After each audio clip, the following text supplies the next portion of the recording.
Om Swastiastu. Halo, selamat pagi. Selamat bertemu lagi di Pasrama Widyalaya. Apa yang akan kita bahas hari ini di Pasrama Widyalaya? Kita akan membahas tentang bentuk dan struktur tempat suci. Nah, semoga dengan penjelasan ini kalian memahami ya apa yang Bapak jelaskan. Nah, pembagian wilayah. Kenapa di tempat suci harus ada pembagian wilayah? Ternyata itu dilakukan untuk menjaga kesucian tempat suci. Nah, hal ini kita akan lihat dengan konsep, ini ada kebiasaan tri. Nah, tri yang artinya 3, mandala yang artinya wilayah. Atau disebut dengan trimandala, yang berarti 3 kawasan atau 3 wilayah yang ada pada tempat suci atau pura di sini bisa dikatakannya, karena dengan maksud dan tujuan tertentu ya. Itu tiga kawasan itu ada tujuannya masing-masing dan ada maksud dan kegunaan masing-masing tempat, seperti itu. Nah, dengan adanya konsep di mandala ini dapat menjaga kesucian pura dan mendukung aktivitas keagamaan dengan memperhatikan konsep Trimandala. Aktivitas keagamaan, baik upacara ataupun kegiatan sosial lainnya, dapat berjalan dengan baik. Oke, yang pertama itu ada Nista Mandala. Nista Mandala atau sering biasa disebut zona terluar itu merupakan pintu masuk pura dari luar lingkungan. Zona ini biasanya berupa taman ya, atau lapangan. Nah, bisa digunakan untuk pementasan tari atau persiapan upacara keagamaan. Nah, bangunan apa saja yang ada di Nista Mandala? Pada kawasan Nista Mandala itu terdapat seperti Candi Pintar atau Apit Surang. Nah, jangan seperti ini. Nah, selain itu ya, kita akan bahas dulu kegunaan Candi Pintar ini ya. Candi Pintar itu merupakan gapura serupa atau yang sama dan sebangun yang merupakan gerbang masuk dari Nista Mandala ke Madhya Mandala. Gapura ini tidak ada atap di antara keduanya. Ada anak tangga di bagian bawah. Pada bangunan Pura Candi Pintar merupakan gerbang dari arah luar lingkungan pura yang membatasi Nista Mandala dan Madhya Mandala. Karena bentuknya sering juga disebut dengan gerbang terbelah. Nah, pada saat umat melewati gerbang ini, maka pikiran dan tingkah laku harus dengan kebaikan dan kesucian, atau disebut dengan Satchit Ananda. Nah, dalam konsep Trikaya sudah harusnya dilakukan pada saat kaki sudah melangkah melewati Candi Pintar. Nah, selain Candi Pintar, itu ada Balai Puarengan atau dapur, ada juga perpustakaan dan toilet. Nah, beberapa aktivitas yang dilakukan di kawasan Nista Mandala adalah mempersiapkan sarana upakara. Kegiatan mempersiapkan sarana upakara dilakukan di Nista Mandala untuk menjaga kebersihan dan kesucian pura. Selain untuk aktivitas keagamaan, pada Jabasisi ini bisa juga digunakan untuk pendidikan non-formal. Karena pada Jabasisi ini juga dibangun perpustakaan. Tadi udah Pak jelaskan ya. Perpustakaan ada di seluar pura. Oke, di bagian Nista Mandala. Berikutnya ada Madhya Mandala atau sering disebut dengan zona tengah, di mana umat beraktivitas dan fasilitas pendukungnya itu ada. Nah, kita ambil contoh Madhya Mandala itu ada Balai Kulkul. Nah, Balai Kulkul atau bangunan yang tinggi berisi kulkul atau kentongan. Nah, bangunan ini pada umumnya ditempatkan pada arah atau barat daya dari areal Madhya Mandala. Bunyi kentongan merupakan isyarat atas kejadian tertentu.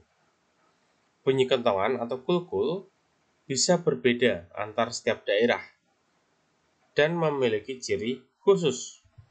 Nah, isyarat tersebut bisa berarti tanda untuk kerja bakti, adanya kebakaran, adanya musuh atau bencana, dan lain sebagainya. Tidak semua orang boleh membunyikan kulkul tersebut.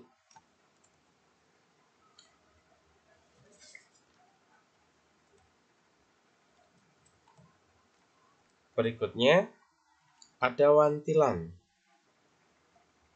Oke.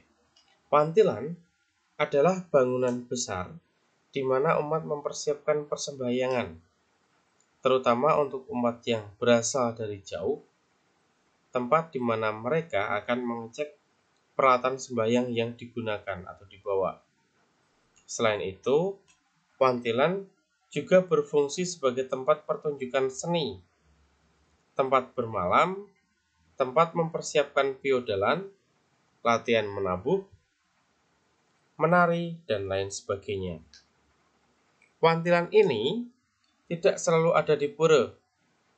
Fungsi ini digantikan dengan bangunan yang lebih kecil lagi ya dari wantilan, disebut dengan balai parerenan. Nah, wantilan merupakan salah satu bangunan selain balai kulkul. Balai wantilan menjadi tempat interaksi sosial bagi umat ketika menunggu persembahyangan dan mempersiapkan sarana upakara. Di beberapa pura pada Madhya Mandala biasanya tempat pementasan seni sakral atau wali di sini juga bisa. Pendidikan non-formal juga dapat berlangsung di kawasan Madhya Mandala. Pada wantilan ini juga dapat dilaksanakan atau diselenggarakan kegiatan Dharma Tula. Berikutnya, yang ketiga itu ada Utama Mandala. Nah, Utama Mandala itu apa? Yaitu Utama Mandala itu kawasan paling dalam dan tempat paling suci dari pura. Nah, itu merupakan untuk umat mendekatkan diri kepada Tuhan di Utama Mandala ini atau dasarnya Widiwasa ya. Kita harus melewati 3 pintu ya. Pintu utama terletak di tengah, sedangkan 2 pintu lainnya atau pintu pengapit utama itu di kanan dan kiri. Nah, di Utama Mandala ini ada Padmasana yang pertama. Padmasana itu merupakan bangunan yang terdapat di Utama Mandala. Padmasana berasal dari kata Padma dan Asana. Padma sendiri berarti bunga teratai. Asana berarti tempat duduk. Nah, dengan demikian Padmasana adalah tempat duduk dari bunga teratai. Dalam pandangan umat Hindu, Padmasana diartikan sebagai simbol dari alam semesta, sebagai istananya Sang Hyang Widiwasa yang dibangun dalam bentuk bangunan yang menjulang tinggi, dan di beberapa kitab Purana menceritakan bahwa para dewa muncul dari Padmasana. Nah, selain itu, Padmasana juga sebagai lambang Gunung Mahameru yang juga simbol alam semesta. tempat beristananya Sang Hyang Widiwasa. Dalam kenyataannya, bentuk bangunan Padmasana sering kita lihat di Bali khususnya ya. Ada sebuah bangunan yang menjulang tinggi berbentuk bedawang nala yang dililit oleh 2 ekor naga, yaitu naga Basuki dan naga Ananta Boga, maaf. Nah, pada bagian tengah sampai belakang terdapat lukisan burung Garuda. Di atasnya terdapat burung angsa, dan pada bagian samping kiri dan kanan dari singgasana terdapat lukisan naga taksaka. Nah, dari seluruh bangunan itu kita tidak dapat melihat lukisan Padma.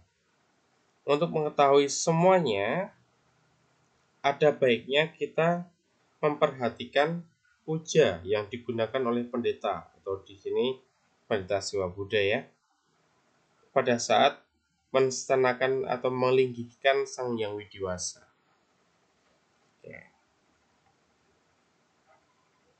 Nah, selain itu juga ada namanya pelinggih. Nah, ini gambar pelinggihnya. Terus berikutnya, masih di utama mandala, ada balai piasan.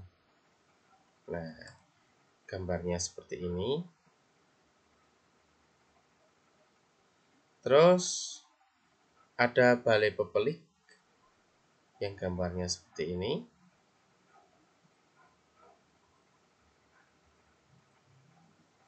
Nah, berikutnya ada balai pawedan. Nah, balai pawedan itu adalah tempat pendeta atau sulinggi memanjatkan weda atau mantra saat piodalan dan upacara yatnya berlangsung di sebuah pura. Bentuk dan tata letak balai pawedan ini dalam arsitektur pura disebutkan merupakan bangunan sekepat atau bangunan yang lebih besar dan terletak berhadapan dengan pelinggih pemujaan. Biasanya balai ini dibangun pada pura besar yang sering menyelenggarakan upacara tingkat utama yang memerlukan tempat pawedan. Itu fungsi dari pawedan. Nah, sekarang ada gedung panyimpen. Nah, gedung panyimpen ini apa? Gedung panyimpen itu merupakan tempat atau bangunan yang terdapat di utama mandala. Di sini berguna untuk menyimpan alat-alat perlengkapan upacara seperti kober, tedung pangut, masangang, panawasanga, dan sopacara. Bangunan yang diperlukan hanya kecil, tapi dalam kenyataan yang dibuat seperti gambar juga ya, itu juga cukup besar. Di mana bagian-bagian dengan gedung simpen ini digunakan untuk menerima tamu terhormat seperti sulinggih, para rohaniawan, dan guru wisesa di tempat tersebut. Nah, demikian penjelasan dari masing-masing bagian Trimandala dan penerapannya dalam dalam Trimandala tersebut. Tujuannya hanya untuk menjaga kesucian pura. Kesucian tempat suci atau pura dalam agama Hindu itu wajib dijaga dengan menjalankan konsep Trimandala tersebut. Sekian penjelasan dari Bapak. Semoga kalian dapat mengerti dengan penjelasannya. Jika belum mengerti, bisa diulang kembali. Om Santi Santi Santi. Om. Selamat pagi.